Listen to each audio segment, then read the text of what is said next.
ನಾನು ಕೇಳಿ ನಾನೇ ಜೋಳ ತೆಗೆದುಕೊಂಡು ಬರುತ್ತೇನೆ. ಬೇಡಿ ಸ್ವಾಮಿ, ಮತ್ತೊಬ್ಬರಿಗೆ ದಾನ ಧರ್ಮ ಮಾಡಿದ ಈ ನಿಮ್ಮ ಕೈಗಳನ್ನ ನಿಮ್ಮ ಸ್ನೇಹಿತನ ಮುಂದೆ ಚಾಚಿ ಜೋಳ ತರುವುದೆಂದ್ರೆ ನನಗೆ ಸರಿ ಕಾಣುವುದಿಲ್ಲ ಸ್ವಾಮಿ. ಹೌದಣ್ಣ, ನಮಗೆ ಬಂದಿದ್ದನ್ನು ನಾವೇ ಹನಿಗೋಸೋಣ. ಅಣ್ಣ ಅತ್ತಿಗೆ ಒಟ್ಟಿಗೆ ಊಟ ಇಲ್ಲದೆ ನನಗೇನು ಮೂರ್ತಿ ಬಂದಂತಾಗುತ್ತದೆ. ಒಂದು ಲೋಟ ನೀರನ್ನಾದರೂ ಕುಡಿದು ಒಳಗೆ ಹೋಗೋಣ ಬಾ ಅಣ್ಣ.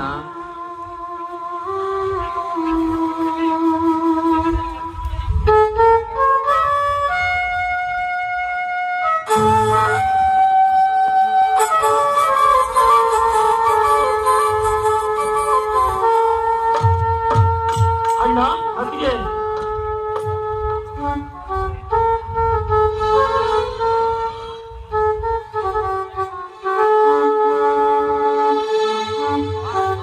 ಈಗ ಬಂದೆಯಾ? ಹೌದಣ್ಣ, ಈಗ ತಾನೇ ಬಂದೆ. ಅಣ್ಣ ಅತ್ತಿಗೆ ರಾಜಮನೆಯಿಂದ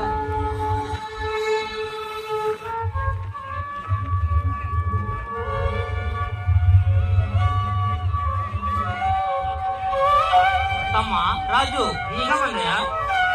ಹೌದಣ್ಣ, ಈಗ ಸಾಯಂಕಾಲ 6 ಬಂದೆ. ರಾಜು, ನಿನ್ನ ನೌಕರಿ ವಿಷಯ ಏನಾಯ್ತಪ್ಪ? ಅಣ್ಣ, ನಮ್ಮ ಕುಲ ದೇವರ ದಯದಿಂದ 8ರಲ್ಲಿ ಪಾಸ್ ಆಗಿದ್ದೇನೆ. ಆದರೆ ಎಂಬ ನಿಟ್ಟಿಸುರು ಏಕೆ ಮೈದನ? ಹತ್ತಿಗೆ 1,000 ರೂಪಾಯಿ ಕಡಿಮೆ ಆಗಿದೆ. 1,000 ರೂಪಾಯಿ ನಾವು ಕೊಡದೆ ಹೋದರೆ ನಾವು ಕೊಟ್ಟ 1 ಲಕ್ಷ ಡೊನೇಷನ್ ಸಹ ಕೊಡೋದಿಲ್ಲ. ನಿನಗೆ ನೌಕರಿ ಸಹ ಕೊಡೋದಿಲ್ಲ ಅಂದರೆ ಮೇಲಿನ ಅಧಿಕಾರಿಗಳು ಹೇಳಿ ಕಳಿಸಿದ್ದಾರೆ. ಮೊದಲೇ ಮನೆಯಲ್ಲಿ ತಿನ್ನಲಿಕ್ಕೆ ಒಂದು ತುತ್ತು ಅನ್ನ ಗಂಜಿಯು ಸಹ ಗತಿ ಇಲ್ಲದೆ ಒದ್ದಾಡುತ್ತಿರುವಾಗ 1,000 ಎಲ್ಲಿಂದ ತರುವುದಪ್ಪ? 1,000 ಅಳಬೇಡ ಅಳಬೇಡ. ಈ ಅರ್ಜುನ ಜೀವಂತ ಇರುವವರೆಗೂ ಅಣ್ಣ ಅತ್ತಿಗೆಯರಾದ ನಿಮಗೆ ಯಾವುದೇ ತೊಂದರೆ ಬರದಂತೆ ನಾನು ನಡ್ಕೊಳ್ತೇನೆ. ಮೊದಲು ಹಣದ ಯೋಚನೆ ಮಾಡೋಣ. ರಾಜು, ಅರ್ಜುನ ಹಿಂದೆ ಇಂಟರ್ವ್ಯೂಗೆ ಬಂದಾಗ 1 ಲಕ್ಷ ಕೂಡಿಸುವ ಸಲುವಾಗಿ ಮನೆಯಲ್ಲಿದ್ದ ದವಸ ಧಾನ್ಯಗಳನ್ನೆಲ್ಲ ಮಾರಿದ್ದೇವೆ. ಇದ್ದ 2 ಎಕರೆಯನ್ನು ಆ ಪ್ರತಾಪನಿಗೆ ಬಡ್ಡಿಗೆ ಹಾಕಿದ್ದೇವೆ.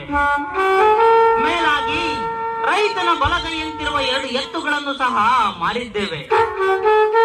ಅಷ್ಟೇ ಅಲ್ಲಪ್ಪ, ಈ ಮನೆ ಎಂಬ ಮಹಾಲಕ್ಷ್ಮಿಯನ್ನು ಆ ಶ್ರೀಮಂತ ಪ್ರತಾಪನಿಗೆ ಹಣವಾಗಿ ಬರೆದುಕೊಟ್ಟು ಸಾಲ ತೆಗೆದುಕೊಂಡಿದ್ದೇವೆ. ಅಂದಾಗ 1,000 ಎಲ್ಲಿಂದ ತರುವುದಪ್ಪ? ಎಲ್ಲಿಂದ ತರುವುದು? ಹಣ ಕಟ್ಟೋದಕ್ಕೆ ಕಾಲಾವಕಾಶ ಏನಾದರೂ ಬೇಕಪ್ಪ? ಕಾಲಾವಕಾಶ ಇಲ್ಲ ಅಂತಿಗೆ. ಈಗಲೇ 10ರ ಟ್ರೈನಿಗೆ ಹೋಗ್ಬೇಕು. ನಾಳೆ ಬೆಳಿಗ್ಗೆ ಸರಿಯಾಗಿ 4 ಗಂಟೆಗೆ ಆಫೀಸ್ಗೆ ಹಣ ಕಟ್ಟಬೇಕು. ಕಟ್ಟದಿದ್ರೆ ನಮ್ಮ ಪ್ರಯತ್ನ ವ್ಯರ್ಥಾಗೋದ್ರಲ್ಲಿ ಸಂದೇಹವಿಲ್ಲ. ದೇವ ಬಸವೇಶ್ವರ, ಎಂತಹ ಸಂಕಷ್ಟದ ಪರಿಸ್ಥಿತಿಯನ್ನು ತಂದೊಡ್ಡಿದೆಯಪ್ಪ ಈ ಬಡವನ ಬಾಳಿನಲ್ಲಿ. ಹಗ್ಗ ಹಿಡಿದರೆ ಆವಾಗಿ ತೋರುತ್ತದೆ, ಅಮೃತವನ್ನು ಸೇವಿಸಿದರೆ ವಿಷವಾಗುವ ದುರ್ಗತಿ ಸಾಧಿಸಿ ಬಂದಿದೆ.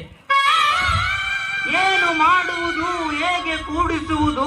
1,000 ಹಣ, ಇನ್ನು 1,000 ಬೆಲೆ ಬಾಳುವ ವಸ್ತು ಈ ಬಡವನಲ್ಲಿಲ್ಲವೇ?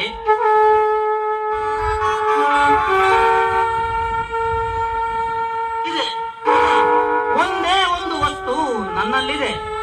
ಮಂಜುಳಾ, ಹೇಳಿ ಸ್ವಾಮಿ.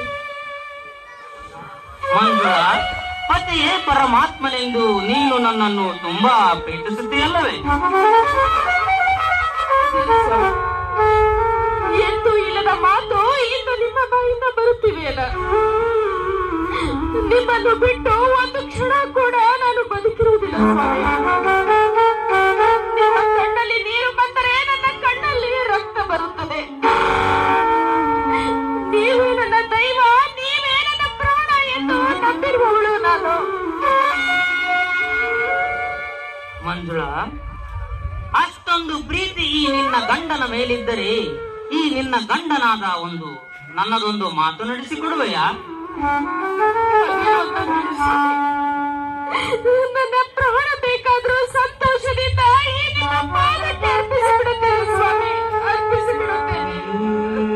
ಮಂಜುಳಾ, ಹಾಗಾದರೆ ನನ್ನ ತಮ್ಮನ ನೌಕರಿಯ ಸಲುವಾಗಿ ನಿಮ್ಮ ತಮ್ಮನ ನೌಕರಿಯ ಸಲುವಾಗಿ ನಾನೇನ್ ಮಾಡ್ಬೇಕು ಅಂತ ಹೇಳಿ ಸ್ವಾಮಿ.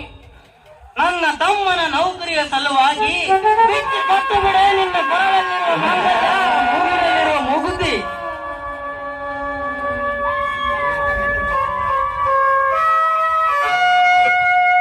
ಸ್ವಾಮಿ, ಒಂದು ಹೆಣ್ಣಿಗೆ ಮುತ್ತೈದೆ ತರದ ಸೌಭಾಗ್ಯವೆಂದರೆ ಕೊಳ್ಳಲ್ಲಿರುವ ಮಾಂಗಲ್ಯ, ಮೂಗಿನಲ್ಲಿರುವ ಮುಗುತಿ.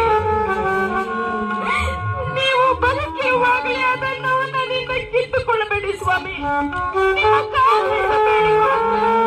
ಅಣ್ಣ ಅಣ್ಣ,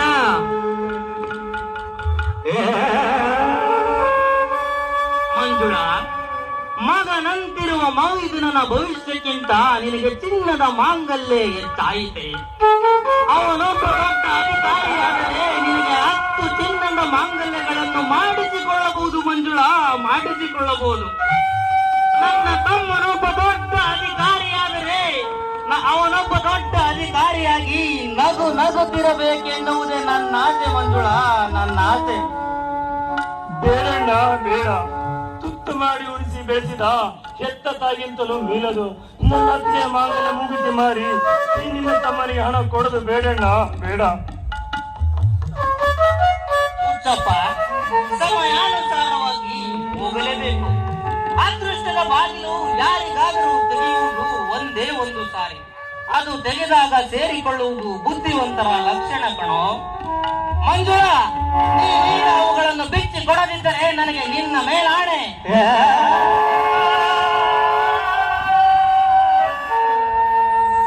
ಆಯ್ತು ಸ್ವಾಮಿ, ಕೊಡ್ತೇನೆ.